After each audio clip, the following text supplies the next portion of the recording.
Si las tendencias se van manejando como en estos últimos 2 años, expansivos a los últimos 10, 15 años, vamos a ver cada vez una ciudad más desigual y menos argentina. Nos debería dar vergüenza a todos los que nosotros tenemos acceso a los servicios básicos que otras personas no los tengan. A mí me duele como argentino saber que un pibe que nació tiene bacterias en el agua. Está mal eso. Estás al lado de la vía del tren, en el medio del Paseo del Bajo. Yo no sé quién te quiere vivir ahí en un departamento premium, ¿eh? Ahora me decís un edificio enfrente del río con la vista a Uruguay, en el puerto, ahí cambia la cosa. Y tenés que mover un par de containers, no tenés que mover a 50.000 personas y echarlas de su casa. Parece ridículo, parece como sostener un tonguito o un kiosco también, estar en la vereda de, bueno, demolemos todo. ¿Y vos qué ganás entonces? ¿Qué te manejás la empresa demoledora que querés demoler todo esto? O sea, ¿qué? Tengo que pensar al revés entonces ya, que el tongo está de ese lado. Amigos de Ladrillo, ¿cómo están? Bienvenidos a un nuevo debate, bienvenidos al aire de YouTube, el programa del mundo inmobiliario. Hoy, Barrio 31, Barrio Padre Mujica, ex Villa 31, Villa 31 bis. ¿Estamos bien? Miro para una, me asienta como... Sí, más o menos no, lo presento. Sixto Cristiani, explora el panorama urbano y habitacional de Buenos Aires. Tengo varios, hice un estudio licenciado en Administración de Empresas, doble máster en Economía Urbana por la Universidad Torcuato Di Tella, un especialista en el tema, bienvenido a Ladrillo. Vamos a hablar del Barrio 31 y la primera pregunta es directa. ¿Cómo lo ves hoy? ¿En qué contexto lo encontrás? ¿Cómo está la Villa 31 hoy? El Barrio 31, mil gracias por la invitación, por poder hablar de esto. Creo que es importante hablar de una forma pausada, tranquila, sin lo que hacen por ahí las redes, que invitan al odio, invitan a descontextualizar. Y la 31 la veo un poco más peligrosa, tal vez, después de todo este desempleo que está surgiendo. Lo que veo es que a partir de esta baja de la inflación, pero más costos de construcción en dólares, y después ahora una tasa de interés más alta, se frenó mucho la construcción y en los barrios populares es donde más empleo hay en construcción. Entonces tenemos una situación donde el desempleo aumenta bastante en estos barrios populares y eso hace que después haya situaciones más de desesperación y de alguna manera un ambiente más enrarecido, ¿no? más peligroso, yo lo siento. Quiero presentar a Alejandro, pero voy a volver sobre eso que hablás de las redes sociales y del momento de información del Barrio 31, pero quiero presentar también a Alejandro Some, arquitecto, fundador de Bauja Saurus. ¿Está bien? Perfecto. Lo estuve practicando. La H muda, la no H muda, acá muda, se suena. J, Arquitecto, especialista también del tema, referente del mundo inmobiliario. Bienvenido a Ladrillo. Bueno, muchas gracias. Y te sumo a la conversación. ¿Cómo ves la Villa 31? ¿Cómo es el presente de la gente que vive en la Villa 31? Y la primera pregunta también, si coincidís con él en cuanto a las redes sociales y a esto que decía del manoseo, mala información, sí, o mala intención al momento de informar. Sí, creo que si quizás hacemos antes una aclaración, no sé si soy referente del mundo inmobiliario, pero bueno, vamos a bueno, quizás de la Plaza de Arquitectura, pero no sé si el mundo inmobiliario, pero bueno, aportamos alguna mirada igual, aunque sea crítica, Está se bien. Aporta. Con humor, crítica con humor. Sí, crítica con humor, sí, crítica con humor, no hace falta que tampoco nos matemos todos, porque la verdad es que también estamos todos operando en el mercado inmobiliario, sea en la escala del individuo que decide hacerse una casa, o en la escala de un desarrollador, todos participamos de la ciudad, ¿no? En mayor o menor escala. Creo que el debate sobre la Villa 31 o en realidad cualquier villa, asentamiento, barrio informal, barrio precario, el nombre que le quieran poner, que quedan sobre la ciudad de Buenos Aires, el debate es un poco más grande, ¿no? Sobre qué hacer con eso, ¿no? Como si fuese, y lo es, un problema urbano para la gente que lo habita y para la gente que está integrada a la trama urbana, ¿no? Por lo general las villas no están totalmente integradas a la trama urbana, eso quiere decir que no están totalmente integradas a la ciudad. No pasan ambulancias, no llegan servicios, no están las instituciones, no están integrados socialmente de forma plena a las dinámicas de la ciudad.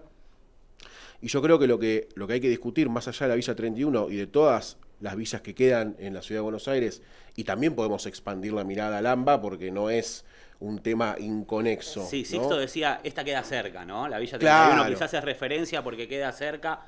pero hay un montón. Hay un montón. Si no me equivoco, el último censo de barrios populares en Argentina, que antes de que se enojen con el término, es el nombre del censo, da más de 4.000 o alrededor de 4.000. Son muchísimas personas viviendo en una calidad habitacional que no es digna directamente, ¿no? Eso habla de un problema de el derecho a la ciudad y el derecho a la vivienda, las dos cosas.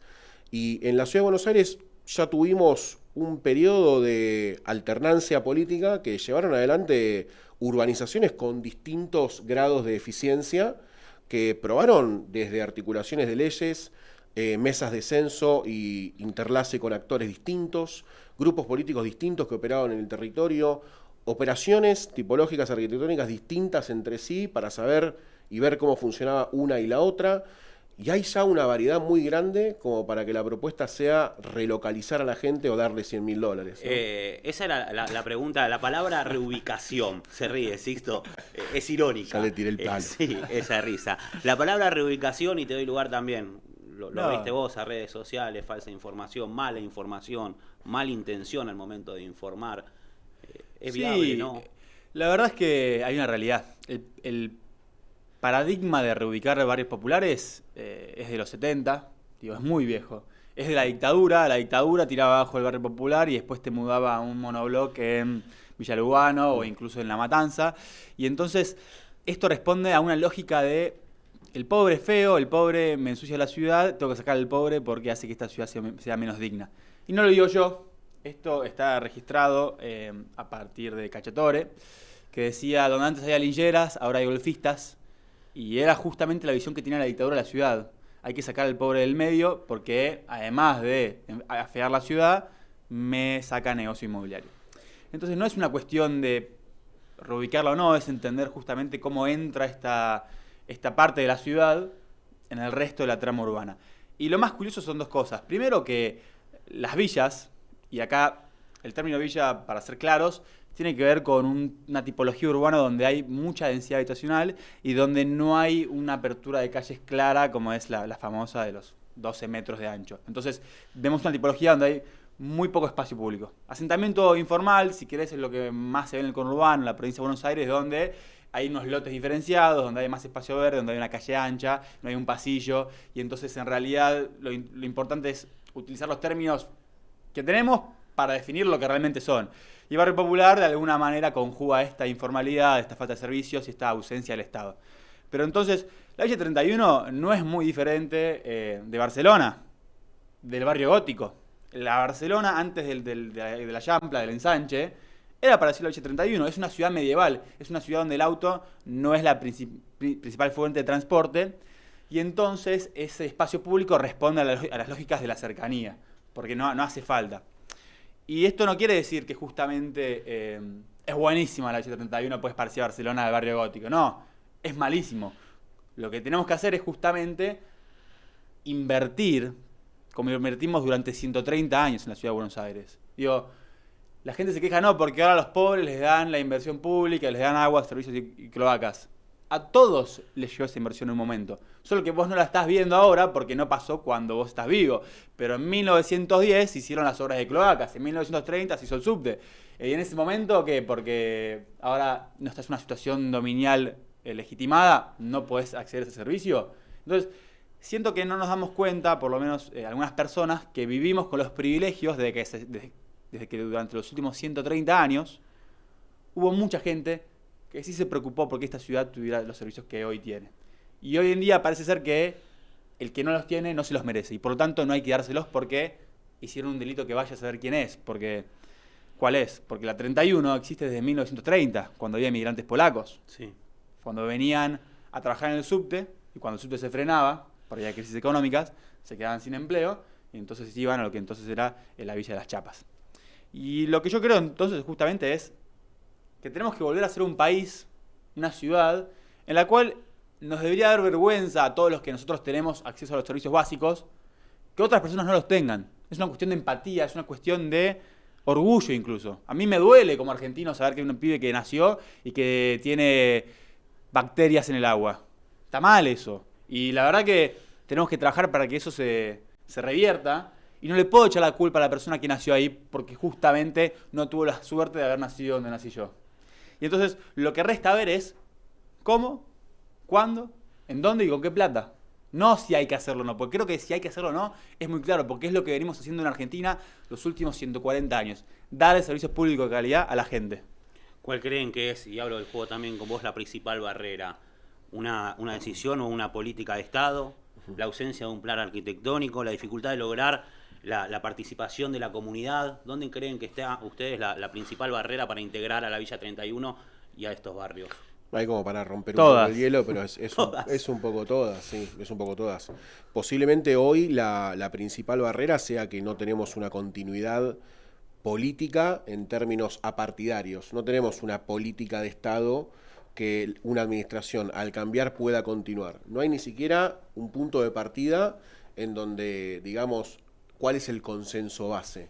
Bueno, que ningún argentino viva en esas condiciones. Ese es el consenso base, ¿no? En la Constitución está garantizado el derecho a la propiedad privada, pero también el derecho a la vivienda. Entonces, cuando, por ejemplo, surge una toma de terrenos, que muchos de los asentamientos, que bien dice Sixto, son tipologías distintas de nomenclar cosas y fenómenos y emergentes urbanos.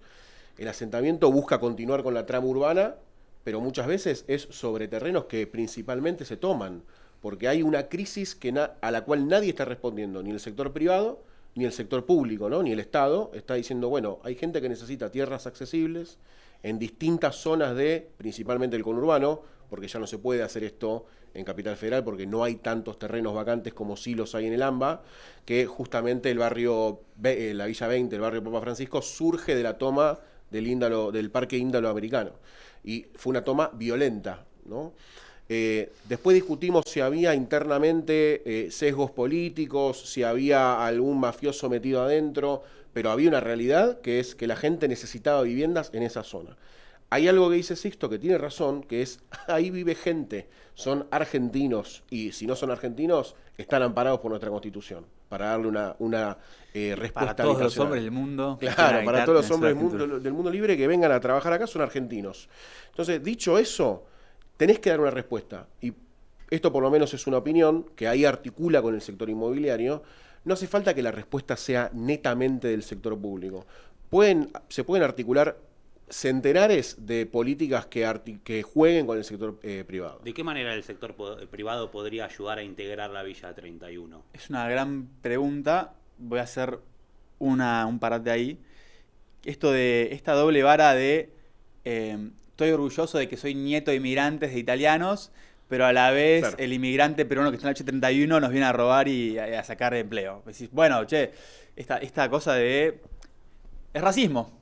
Porque si a vos sos orgulloso que sos nieto de inmigrantes, porque son europeos, pero te molesta el peruano que está en el 31, y eso es racismo, porque no te molesta que sea inmigrante, te molesta que sea marrón y pobre. Y eso es algo que en realidad se ve mucho, es la aporofobia, que es que la gente en realidad, más que ser discriminación racial, que existe también, y es muy presente, le molesta el pobre, le molesta el inmigrante porque es pobre, le molesta porque viene a buscar trabajo, le molesta porque no se condice con la imagen que tiene una persona que debería ser. Y entonces creo que también dar vuelta a eso es muy importante a la hora de hablar de las villas y asentamientos. Con respecto al sector privado, está muy bueno lo que traes. Voy a ampliarte. ¿Es mala palabra incentivar al sector privado, políticamente hablando, a participar en la integración de la Villa 31? Hablando también de qué manera puede sumar o puede ayudar. ¿Es mala palabra políticamente? No es para nada mala palabra. Lo interesante es cómo lo instrumentamos. Hace poco estaba leyendo el cierre de Minurbi de 1992. Minurbi es la cumbre de ministros de vivienda de América Latina y el Caribe. Y hablaban del ejemplo de Curitiba, en la cual le daban derechos de constructibilidad a los habitantes de los asentamientos informales. Y ellos se los podían vender a los desarrolladores inmobiliarios a cambio de una mejora. Entonces, vos querés construir acá en Caballito un edificio de corredor alto, 48 metros, 38 metros. Para allá no, porque es el barrio inglés. El barrio inglés no, por ahí. ¿Para qué lado quizás sí? Sobre Emilio Mitre. Sí, ahí Mitre. va. Y entonces vos para poder construirlo necesitas comprar ciertos derechos de construcción y eso se los vas a comprar a una persona a la villa. Entonces ahí, de alguna manera, estás haciendo que la persona reciba un ingreso por esa constructibilidad que no tiene. El problema del 31 es que no hay una claridad del dominio, hay un problema más técnico catastral que es no tengo el parcelamiento hecho. Cuando no tenés el parcelamiento hecho es más complicado después asignar derechos y obligaciones porque justamente el catastro es lo que nos permite después con información asignar derechos y obligaciones y saber quién es dueño de qué, en qué condiciones, cómo está. Entonces lo que sí haría falta y es justamente ordenar eso desde el punto de vista de la política pública. Porque por lo menos para mí lo primero es, bueno, esta unidad funcional, este edificio, esto, ¿qué es? ¿Cómo lo registramos? ¿Quién es el titular o no? Y ahí es donde entra justamente la necesidad de, sí, entregar los títulos de propiedad, porque ya casi que aplica el usucapión, digo, esto de la prescripción adquisitiva del dominio, y en ese sentido ordenaría mucho el sector privado. Porque el sector privado no tiene nunca incentivos si no hay reglas de juego claras, si no hay reglas de juego claras, si no hay un derecho, un título de propiedad en el medio. Sí. El interés por la Villa 31 es porque están los terrenos o los lotes quizás más caros de un barrio de bajos recursos. En cuanto al valor del lote, ¿creen que es por ahí?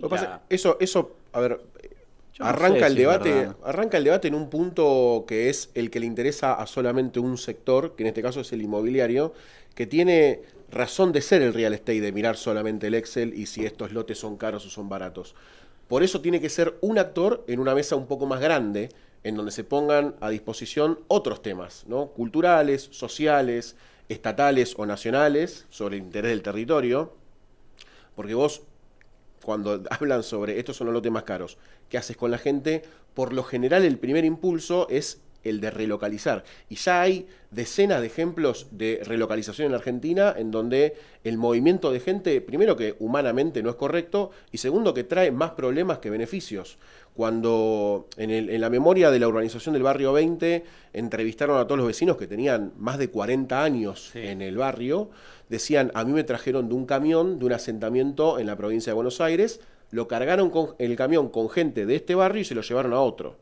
Y algo muy parecido pasó en los 90, si no me equivoco, con la demolición de uno de los bloques del Fuerte Apache, o del Ejército de los Andes, y esa gente la relocalizaron en un barrio de Mar del Plata. Entonces, no hay una lógica de entender a esas personas también como ciudadanas, porque no es algo que relocalizás como si fuese un objeto. Es despectivo pensar, bueno, le doy escuché cosas, le doy $100,000 a cada uno que se Es que posiblemente ese sea un instrumento de muchos que tenés que usar, porque mucha gente va a querer irse de lo que es a la villa se le dice macizo, ¿no? Hay gente que va a querer irse del macizo, hay gente que va a querer quedarse en la trama urbana que se produzca una vez el macizo se vaya, y otra gente va a querer vivir en la misma zona en un monobloc, un edificio, un conjunto de viviendas, una casa que se haga en la zona, porque tiene amigos, se enamoró, tiene hijos, tiene una historia en el lugar, no se quiere ir, le gusta el barrio, es de Chicago, lo que sea, se quiere quedar en ese barrio. Entonces no tiene un derecho de existencia en ese lugar. Es de Chicago, me mató. Bueno, pero es así. ¿Coincidís con él en esa parte humana y social de los vínculos, costumbres? Yo creo que, a ver, no hay visión más miope que decir que un barrio son el valor actual neto de esos edificios, Claro. y la suma de las personas que viven ahí. E incluso, porque aparte deja de lado toda la matriz productiva de la 31, digo, hay una fábrica de cerveza en la 31, Claro. hay emprendimientos, digo, hay comercios, hay una lógica comercial completamente integrada en la 31. No es solo el valor de la propiedad que alguien querría demoler, sino justamente todo el flujo de fondos positivos de los negocios de las personas de ahí, que construyen una comunidad. Digo, vivimos en un momento, en un contexto en el cual parece ser que lo único que existe es el individuo. No hay idea de nación, no hay idea de provincia, no hay idea de ciudad, no hay idea de barrio. Y después tenés claras marcas de que eso sigue existente. Digo, quieren destruir esta idea de comunidad y no lo van a lograr, pero porque la gente se siente identificada en el lugar donde vive y no lo va a dejar de ir. Entonces, tenemos que trabajar justamente sobre lo básico, que es lo que decía al principio, de los derechos que estas personas tienen por el simple hecho de habitar el suelo argentino y querer trabajar en él. Y creo que vos vas a la 31, y esto es lo más importante, nadie está desempleado ahí porque quiere. Digo, no hay personas que trabajen más que las que viven ahí y trabajan los trabajos tal vez más duros, los que requieren más horas, los que de alguna manera son los menos remunerados, y sin embargo llevan adelante todo ese barrio. Entonces creo que dejar de lado esta visión de que todos somos parte de algo más es bastante malo, y que incluso es una visión tal vez bastante mala desde el punto de vista del negocio, ¿vale? Son tierras premium. Es antieconómico. Son tierras económicas, no sé, digo, si ahí no hubiera nada, sí, te digo que sí. Después tenés que poner todo el costo de recualizar a toda la gente. Qué sé yo, no sé si después de tirar abajo el costo de demolición, ¿cuántos metros cuadrados en la 31 construidos? ¿Cuál es el costo de demolición de esos inmuebles? Suponete que sí, estamos todos de acuerdo. Se fue toda la gente. Tenés que demolerlos. ¿Cuánto sale todo eso? ¿A dónde la metes? Sí. Entonces, qué sé yo, la verdad que me parece una discusión completamente baitera, digo, es bait, es un bait completo esto de mover a 31. Prefiero discutir, por ejemplo, qué hacemos con el puerto, porque a 5 cuadras tenés un puerto de gobierno nacional, que por ley Cafiero del 92, del 94 o 96, no me acuerdo, cuando la ciudad pasa a ser autónoma, y de repente decimos, ok, pará, tenemos un problema, ¿qué hacemos con todas las tierras nacionales dentro de la ciudad autónoma de Buenos Aires? Y entonces de repente tenés un puerto que opera ahí, que no sabés bastante bien o con certeza cuánto factura, a quién responde, de si ese dominio debería ser de la ciudad o de la nación. Y yo creo que esa es un poquito más premium, porque está al lado del río, en vez de la 31 que, si me preguntás a mí, administración de empresas, casi urbanista, estás al lado de la vía del tren, en el medio del Paseo del Bajo.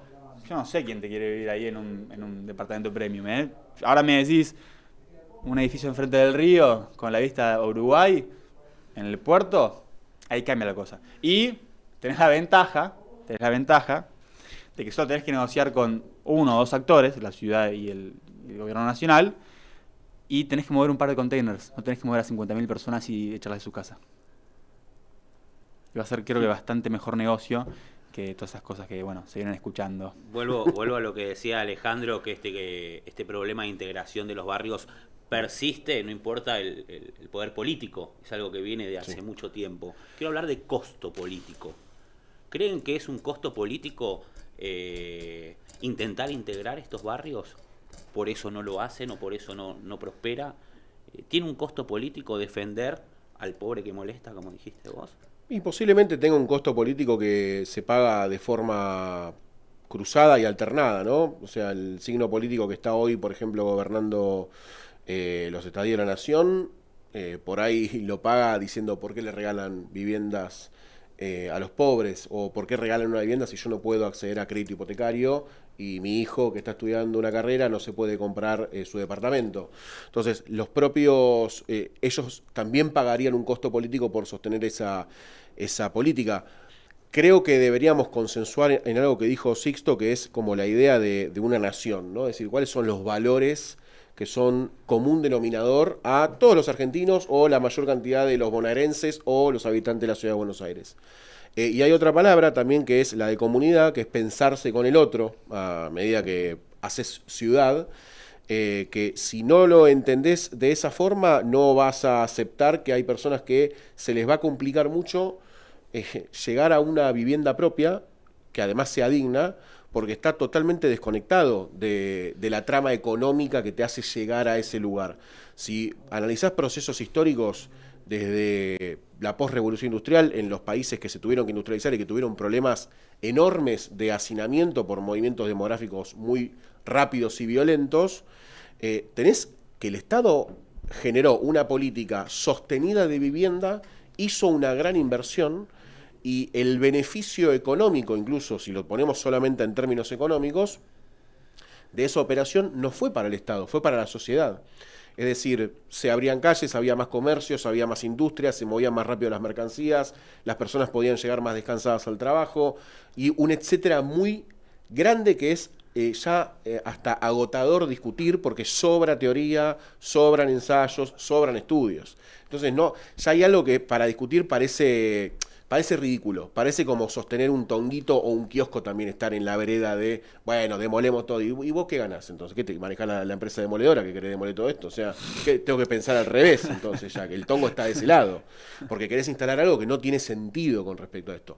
Esto no quiere decir que puedas armar políticas heterogéneas con respecto a qué actores intervienen, podés distribuir plusvalía, podés llamar a las 10 desarrolladoras más grandes de Buenos Aires, articularlas con el Estado o del país y decirle, mirá, necesito construir 150.000 metros cuadrados de vivienda, pero 50.000, 25.000 me la dejás para vivienda social en este mismo barrio.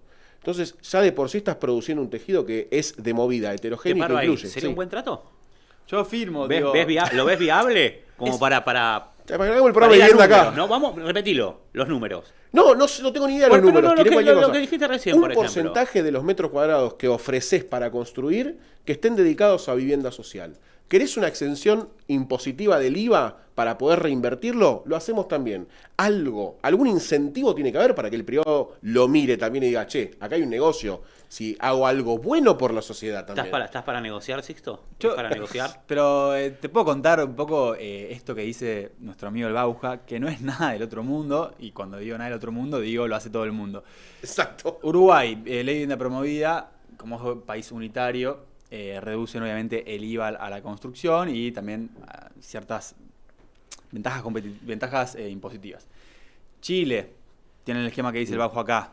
Vos construís estas viviendas, 20% tienen un precio máximo de este estilo. Colombia, gobierno nacional otorga un subsidio a la construcción, a los compradores de $20.000, de 10.000 a $20.000, provisto que esta vivienda tenga un valor máximo de entre 140 y 180 salarios mínimos. Reino Unido, vos aplicás un permiso de construcción y negociás con el municipio qué porcentaje de vivienda asequible va a tener tu desarrollo. Entonces, lo que se pone en discusión en realidad es, si se quiere, los derechos de propiedad. ¿Por qué? Constitución, artículo... ¿Cuál es el de la derecho de propiedad? ¿17 o 14? ¿14 es el 14, 17? 17.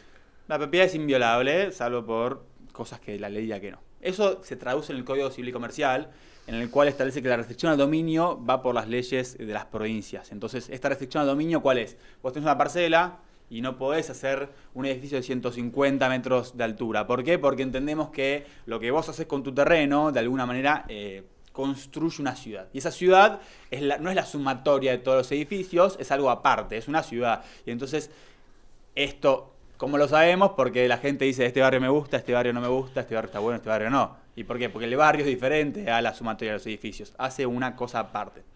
Entonces, si establecemos la base de que hay una restricción al dominio, es decir, que vos no podés hacer lo que querés con tu lote, vamos a los códigos urbanos. Vos podés hacer hasta cierta altura en este lugar y hasta cierta altura en este otro. Y entonces sabemos muy bien que los terrenos valen en parte por la incidencia. Y esa incidencia justamente tiene que ver con la cantidad de metros que uno puede construir. Un terreno en barrio inglés va a valer menos que un terreno sobre la avenida Emilio Mitre, porque en el barrio inglés podés construir menos que en la avenida Emilio Mitre. Ahora, ¿quién decide eso?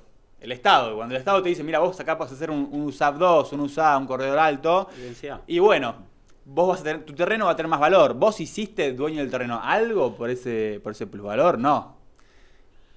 Entonces encontramos que la planificación estatal tiene valor. ¿El problema cuál es? Que se lo lleva un privado de forma gratis. ¿Cómo se distribuye, básicamente? ¿Cómo se distribuye? Y lo segundo, entonces, para mí es que yo soy pro construcción. Digo, no hay nada que a mí me haga más feliz que ver un edificio que se está construyendo. Ahora, soy anti regalarle al dueño del terreno $1,5 millones. ¿Por qué? Porque hubo 130 años de inversión en espacio público, en veredas, en agua, en cloaca, la de todos los demás, y entonces recibe un beneficio de un desarrollador por algo que no hizo. Es la propuesta de Henry George, después lo pueden buscar, Progreso y Pobreza, que es que si nosotros queremos una sociedad donde el mérito es lo importante, el mérito es un esfuerzo. Estar sentado sobre un terreno no es un esfuerzo, es simplemente tener el poder de esperar. Entonces, yo soy pro desarrollador, pro constructor, porque quiero que la incidencia, que el precio del suelo sea más bajo. Entonces, el precio del suelo va a ser más bajo si nosotros logramos que los terrenos se vendan más rápido y se vendan más baratos. Y ahí es donde entramos justamente en la plusvalía. La plusvalía es simplemente decir, mirá, esta parte del valor del terreno la cobramos nosotros Estado y la vamos a reinvertir para tener una equidad territorial. Entonces, cuando yo cobro parte de ese valor que tiene tu terreno en Caballito, porque justamente tiene valor, porque invertimos 130 en infraestructura acá, y con esa plata yo lo llevo a estas zonas, bueno, entonces estoy haciendo una equidad distributiva. Y después, a lo netamente comercial. A mí me gustaría que toda la incidencia de la ciudad sea la misma. ¿Por qué? Porque si la incidencia de la ciudad es toda la misma, esto me dice que todas las áreas de la ciudad son igual de valiosas. Entonces, si en esta si hay un área... No es un poco utópico. Es un poco utópico, pero justamente planteo lo siguiente. Si la gente quiere vivir en Núñez, en Saavedra, porque tiene buen acceso al transporte, o porque tiene buenos barrios, porque tiene buenos parques, etcétera, y hay zonas donde no tienen tantos parques, bueno, la incidencia va a ser mayor ahí. Entonces, si yo cobro eso, porque el parque es un bien público, entonces hay personas que están beneficiando de un bien público, y hago un parque en Barracas, y de repente la parte de Barracas va a valer un poco más.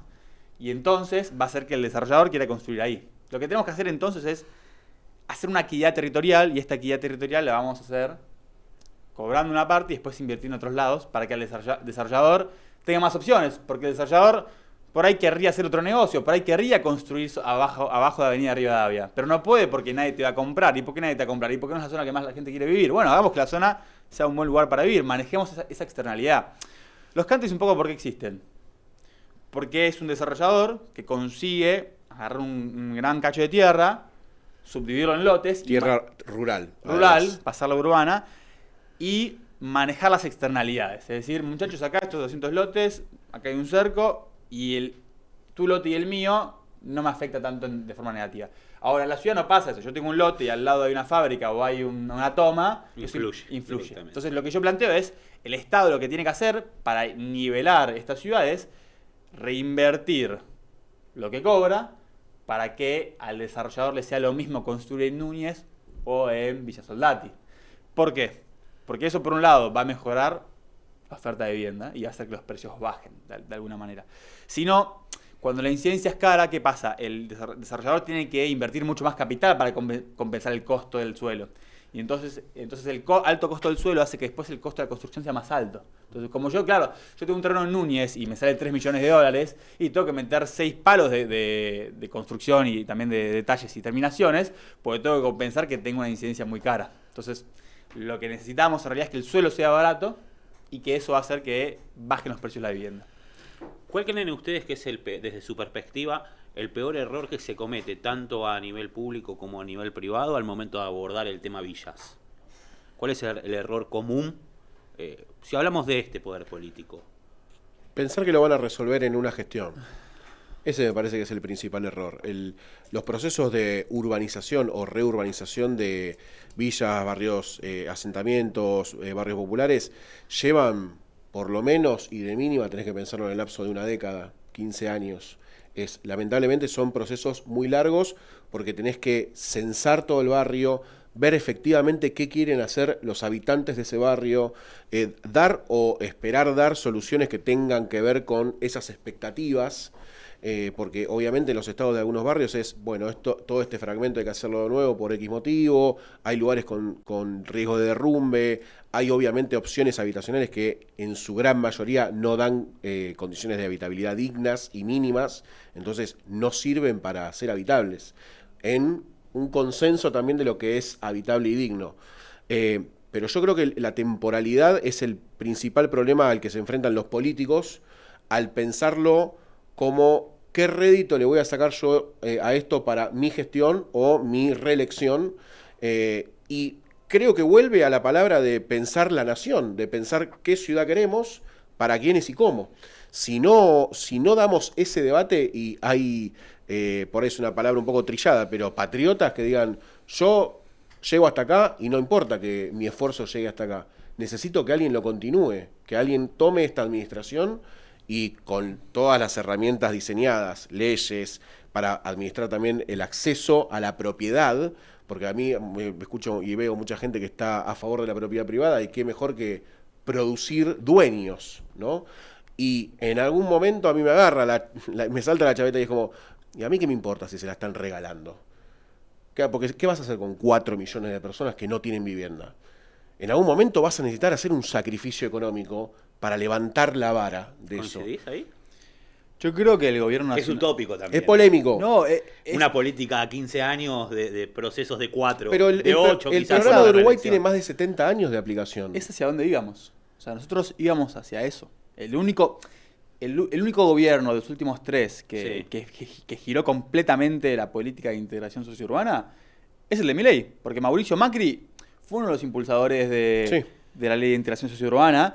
Se vuelve a aprobar o a actualizar el registro de barrios populares en 2022 con votación unánime. O sea, no había dudas en la sociedad, por lo menos en los cuadros, en la política, no había dudas que la integración sociourbana era el camino a seguir. Y aparecieron estos que, porque de alguna manera dijeron, no, el fisio es un curro, lo eliminamos y se terminó acá la guita. Y pusieron a Sebastián Pareja, lo nombro con nombre y apellido, a armar electoralmente la política de la provincia de Buenos Aires mientras manejaba el fisio nacional. Entonces lo desfinanciaron y mandaron a un operador político a armar las listas, mientras que en realidad debería estar velando o trabajando para que los chicos no duerman con un piso de tierra, que accedan al agua potable. Y en vez de eso lo pusieron a negociar con los trolls libertarios lugares en la lista de los concejales de Almirante Brown. No sé si eso es la política que necesita este país. Entonces, el otro problema que tenemos es que este gobierno nacional, de alguna manera, no conoce ni siquiera su base teórica ideológica. Porque Rothbard te dice que la tierra es de quien la trabaja. Nozick te dice que la tierra es de quien la trabaja. ¿Por qué?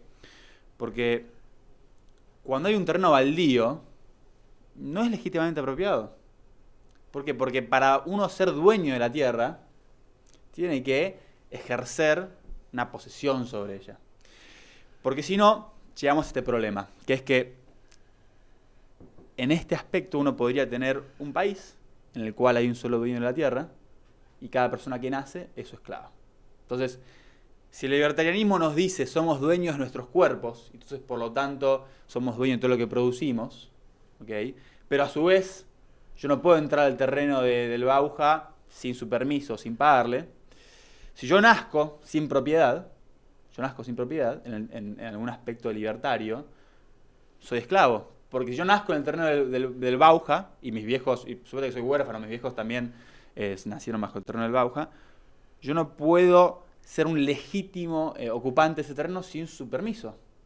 Entonces lo que pasó en este país es que es un pecado original, que después de la conquista del desierto, se entregaron 400.000 millones de hectáreas de tierra a los conquistadores que la sacaron. Porque uno de los principios libertarios es que el otro no le puede sacar su propia propiedad con violencia. Y este país se funda con la violencia. Cuando uno lee historia y cuando llega don Pedro de Mendoza, no es que llegaron y dijeron, bueno chicos, estas son las parcelitas y estamos contentos. No, se pelearon con los indios, con los pueblos originarios. Está escrito que en la llegada hay una batalla, si se quiere, no una batalla, pero sí como conflictos sobre el uso del suelo. Entonces, eso en términos libertarios es un pecado original. ¿Por qué?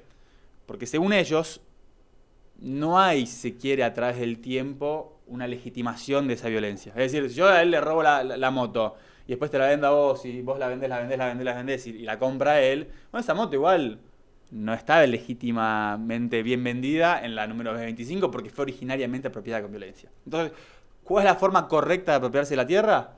Trabajándola y no, bueno, en realidad Locke dice, bueno, mientras dejes lo suficiente para los demás. Pero claro, yo trabajo toda la tierra y después vos nacés y te quedás sin tierra, estamos en el mismo problema de antes. El problema del planteo de Locke es que nos dice que tenés que dejar lo suficiente para los demás, pero como la tierra es un bien finito, nunca hay lo suficiente para los demás. ¿Por qué? Porque llega un momento que no hay más tierra. Otra visión más diferente es, che, si nosotros le entregamos la tierra a los colonos de 1880, porque incluso vos venías inmigrante, tomá, tenés 10 hectáreas mientras la labure. Digo, los españoles llegaron con regalos de tierra.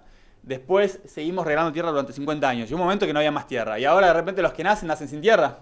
Entonces tienen que pagarle el precio a los demás simplemente porque por haber llegado antes. ¿Cuál es el valor moral, ético de llegar antes?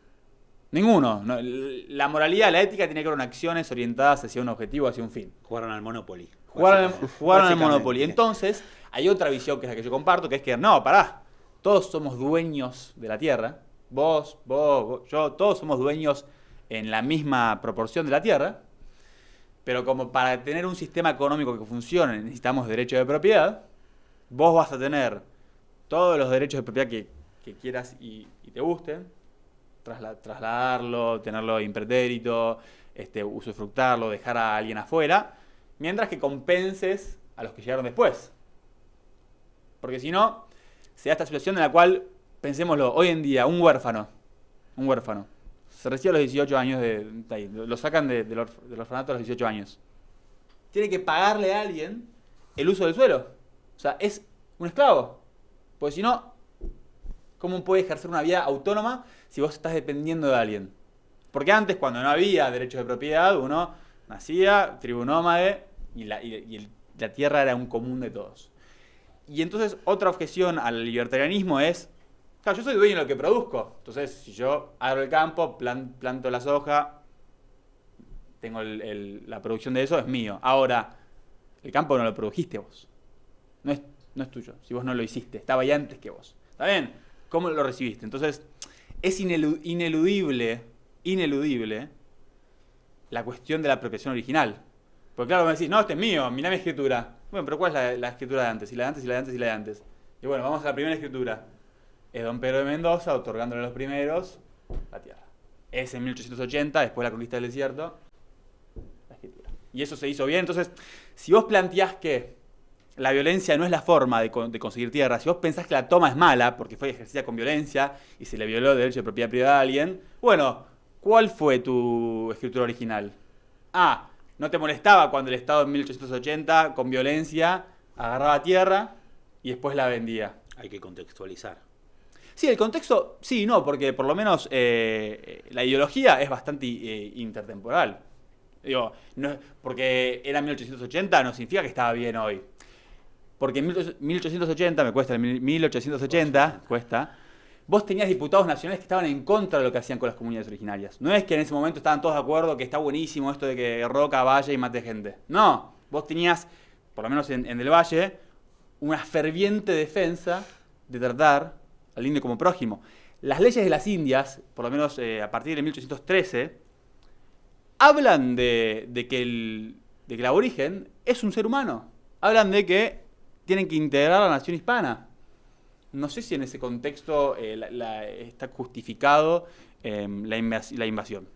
Que después, obviamente, eso ayuda a construir una idea de nación, una idea de argentinidad, que eso sucedió, que tenemos que trabajar sobre eso completamente. Digo, yo no planteo que hay que devolver las tierras a las comunidades originarias. Para nada. Simplemente planteo que si uno tiene una ideología libertaria, y vamos a fondo con Rothbard y Nozick y Locke, que igual era liberal, bueno, tenemos que asumir las consecuencias de plantear eso. Y no es lo que yo digo. Yo simplemente digo, cobremos un pequeño impuesto inmobiliario en base al valor de ese suelo y distribuyámoslo. Mucho más simple. Hagamos futurología como para ir cerrando esta charla, este debate. Sacá la bola de cristal, te invito a ver qué análisis haces de acá en adelante, de acá a fin de año, de acá a 20 años. ¿Imaginás una ciudad con barrios formales integrados o con un aumento de la informalidad? Dentro de tu experiencia, y vuelvo a cada uno de su perspectiva, y juego con vos primero, ¿qué imaginás o qué prevés o qué te dice la bola de cristal tuya, Che? La bola de cristal va a tener menos optimismo que otra cosa, pero si las tendencias se van manejando como en estos últimos 2 años, expansivos a los anteriores 10, 15 años, vamos a ver cada vez una ciudad más desigual y, no sé si plantearon estos términos, pero menos argentina, ¿no? Los barrios se van a diluir, se van a parecer todos cada vez un poco más, va a ser cada vez más difícil acceder a la tierra si no tenemos leyes que regulen cómo se accede a la tierra, y los barrios cerrados o las urbanizaciones privadas son la salida desde la gente que vive en Isidro Casanova a Caballito para irse de la ciudad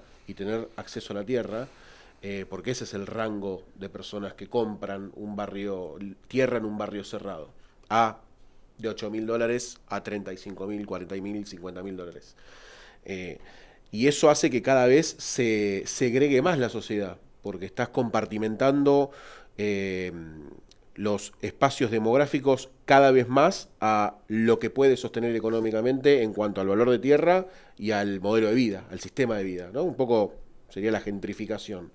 Si no tomamos al toro por las astas y planteamos una política sostenida a largo plazo, y si no articulamos con sectores públicos y privados para que puedan ser partícipes de la ley y del ejercicio de ese programa de viviendas, ya sea si el sector inmobiliario quiere ganar dinero, que gane dinero.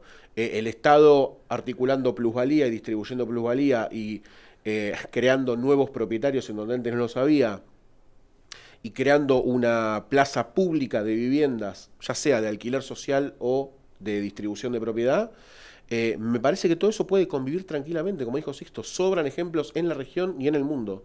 No hace falta irse a Viena, que tiene 120 años de experiencia, con ir a Uruguay, que tiene muchos problemas, tiene problemas bastante serios y muy parecidos a los de Argentina, en una escala un poco más chica, o por lo menos de las principales polis urbanas.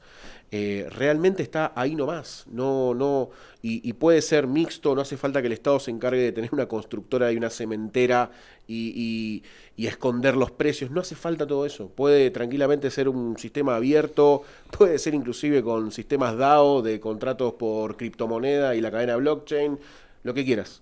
Hay centenares de ejemplos para poder dar una solución a la crisis de vivienda que se viene, porque además lo que sí auguro con, ahí sí bola de cristal, es si la población en Argentina se sigue reduciendo y la pirámide poblacional sigue cambiando como al ritmo en que está cambiando ahora, no tenemos una base demográfica como la de Estados Unidos, la de Brasil, la de India, la de China, que tiene una inercia que se puede llevar puesto este problema.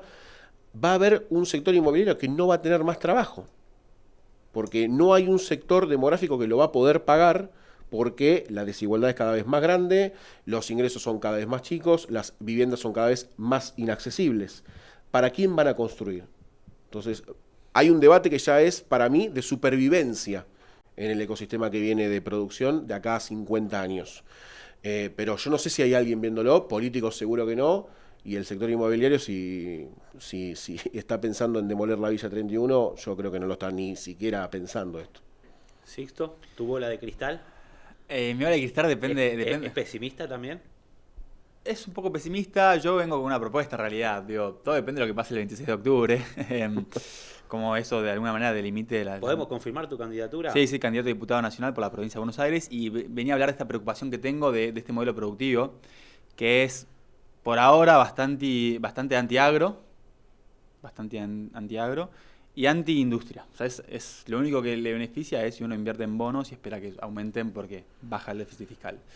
Y entonces lo que yo veo es que tenemos que ir hacia una provincia, una región de AMBA que sea policéntrica, subcentralizada. Tenemos que trabajar sobre estas ciudades intermedias que tiene la provincia de Buenos Aires para de alguna manera quitar la presión de vivir todos amontonados en la ciudad, en el AMBA. Y esto lo tenemos que hacer donde haya una visión futura bien clara y donde haya planes claros. ¿Qué vamos a decir con esto? La gente solo se muda a un lugar, entre otras cosas, por dos motivos. Para estudiar cuando uno es joven o para trabajar cuando uno es más grande. Y la gente va a buscar trabajo donde lo hay. Entonces, ¿cómo conseguimos o cómo logramos que en las ciudades intermedias del interior haya más empleo? Y ahí es donde justamente veo negativo esto del que hace el gobierno nacional, porque es un programa económico con mayor desempleo, baja inflación, pero sin exportaciones. Y la exportación lo que te permite de alguna manera es conseguir economías de escala. Y en la economía de escala pueden crecer las empresas. Cuando crecen las empresas, contratan más gente. Cuando contratan más gente, se abren otros locales comerciales dentro de la misma ciudad. Entonces, si nosotros logramos, a partir de planificar con subcentralidades la provincia de Buenos Aires, a partir de las exportaciones que el mundo necesita, vamos a lograr que haya más empleo ahí, que después la gente decida mudarse ahí en vez de a la ciudad de Buenos Aires para estudiar y trabajar, que se dinamice esa economía y que nosotros podamos lograr una equidad territorial. Y esto el Estado lo puede hacer de dos formas. Primero, con una agencia dedicada específicamente a abrir exportaciones. Porque si algo que tiene este gobierno, que es liberal, y lo que los liberales siempre te quieren decir es, hay que abrir las importaciones porque es justamente, estamos cerrados al mundo, entonces perjudicamos al consumidor. En parte puede ser, pero nunca te dice las cosas que el Estado tiene que hacer para abrir los mercados de otros países. Entonces, che, ¿qué estás haciendo vos para abrir el mercado de caramelos en Mozambique? Porque hoy en día tenemos la fábrica de Arco en Angola, pero ¿qué estás haciendo para que podamos exportar a Mozambique caramelos? Entonces, si nosotros logramos que todas las ciudades del país, y después, en particular las ciudades de la provincia, exporten más por una política activa de Estado para exportar y conseguir economía de escala, Y segundo, reducimos los costos logísticos de esta provincia, que son bastante altos también, para hacer que los incentivos del privado existan, es decir, que les sea rentable exportar, vamos a lograr una equidad territorial que después, ahí sí tenemos que ver justamente cómo la ordenamos urbanísticamente. Porque Neuquén creció 40-32% intercesalmente con Vaca Muerta, pero creció urbanísticamente de una mala forma. Y está probado con informes del Banco Mundial, digo, para el que quiera Banco Mundial, que mayor densidad o una buena planificación urbana aumenta la productividad en un 2 o un 3%. Entonces, esto nos da cuenta de que el urbanismo, de alguna manera, el buen urbanismo, te genera más empleo, te genera un mejor desarrollo urbano y económico. ¿Qué pasa? Hay gente que no le gusta esto, hay gente que cree que lo único importante es mirar la suya, la propia, y hacer su kiosquito. Yo creo que si vamos hacia un país que se cree una nación, tenemos que tomar en cuenta las ideas, los sueños que tiene cada barrio, cada ciudad, y hacerlos realidad. Y entender que es a partir de esta integración de las subcentralidades, es la integración de los que nacieron con la menor cantidad de privilegios en la sociedad, que vamos a lograr una Argentina que realmente es una potencia. Sixto, Alejandro, gracias por venir, gracias por tomarse un rato estar en Ladrillo. Muchísimas gracias. Ese aplauso para Alejandro, para Sixto. Nosotros nos volvemos a encontrar en el próximo capítulo, en el próximo debate, en el próximo Mano a Mano de Ladrillo. Chau.